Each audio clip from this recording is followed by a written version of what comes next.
दिव्याच्या लोकांना ठाणे महापालिका कसं वेठीस धरत असेल त्याचं एक जिवंत उदाहरण दिव्याचा आरोपी। गेली 7 वर्षापासून तो रखडला आहे। रेल्वेने नंतर काम चालू करून 1 ते 2 वर्षात त्यांच्या परिसरात त्यांचं काम पूर्ण केलं।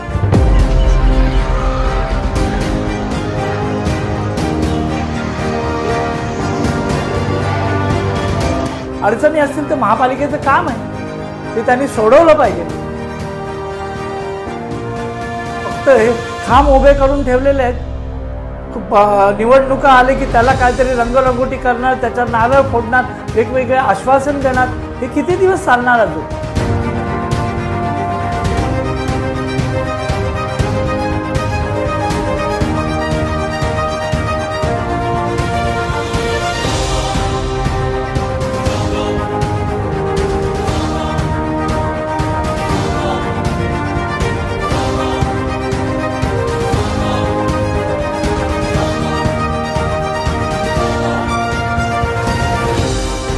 जाण्या येण्याचा एकमेव मार्ग असल्यामुळे तिथे अनेक अडचणींना सामोरं जावं लागतं।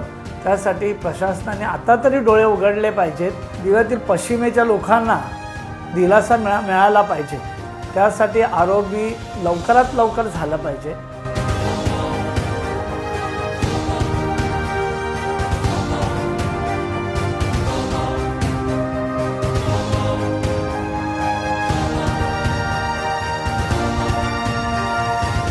दिव्याच्या लोकांना ठाणे महापालिका कसं वेठीस धरत असेल त्याचं एक जिवंत उदाहरण दिव्याचा आरोपी।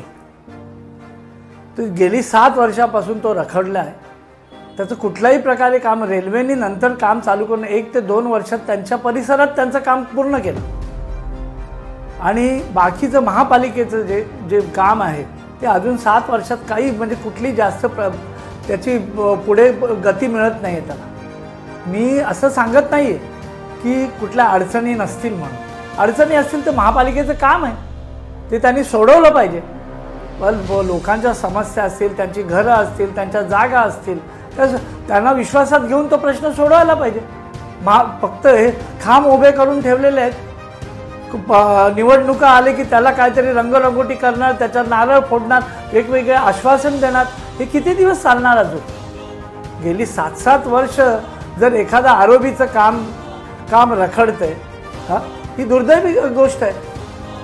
तुम्ही सांगा, आज समृद्धी महामार्गाचं काम देवेंद्र फडणवीस साहेबांच्या माध्यमातून 3 वर्षात इतका मोठा महामार्ग तयार होतोय, जवळजवळ 80% पूर्ण झालाय। आणि दिव्याचा आरोपी एक 50 मीटर पण नसेल, तर तो 7 वर्षात त्यांची काही हालचाली होत नाही। आणि गेली महापालिकेच्या इलेक्शनला ते गठ्ठा दिवेकरांनी यांना निवडून दिलं शिवसेनेला। आता ते शिवसेना शिंदे गटाची झाली। त्यांनी काय पाठपुरावा केला? लोकांचे प्रश्न सोडवले की त्यांना विश्वासात घेतलं? काही करू शकले नाही। हे किती दिवस चालणार असं? दिवा जसं पूर्वेला नागरीकरण झालं वाढलेलं आहे, तसं पश्चिमेला सुद्धा वाढलेलं आहे। तर दिव्याचे जे भूमिपुत्र आहेत त्यांना गाडी न्यायला अडचण, त्याला मार्केटला जाण्या येण्याची अडचण, त्यांना पाण्याची अडचण, अनेक अडचणींना सामोरे जायला लागतं। तसं पलीकडे अनेक गोष्टीसाठी त्यांना पूर्वेवर अवलंबून राहायला लागतं। येण्या जाण्यासाठी त्रास होत असतो सारखा। आणि विशेष म्हणजे तो आरोपीमुळे अनेक गाड्या लेट होतात।